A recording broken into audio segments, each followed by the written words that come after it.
கொடல்மல்லி Bru friends பாருங்க. இப்போ நம்ம எங்கே இருக்கோன்னா மல்லிகைப்பூ தோட்டத்தில் இருக்கோம். பாருங்க,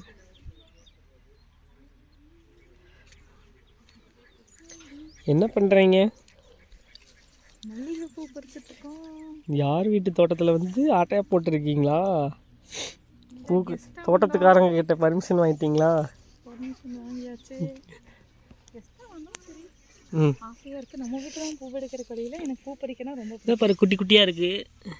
இது ரொம்ப நாள் இன்னும் டைம் ஆகும்.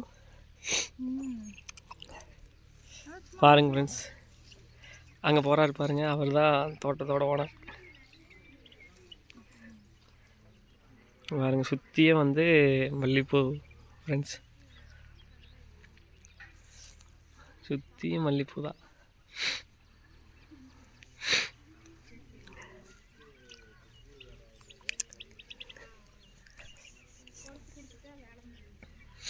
எப்பனா பூ கம்மிமா.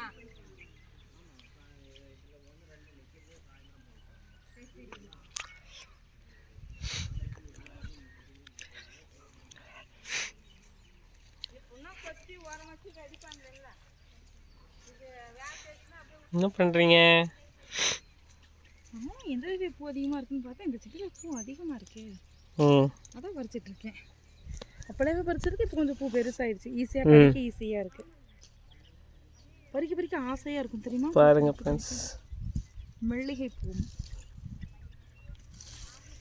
இந்தாங்க. சரிங்க, நீங்கள் ஒரு பூ பறித்து கொடுத்ததுக்கு இந்த பில்டப்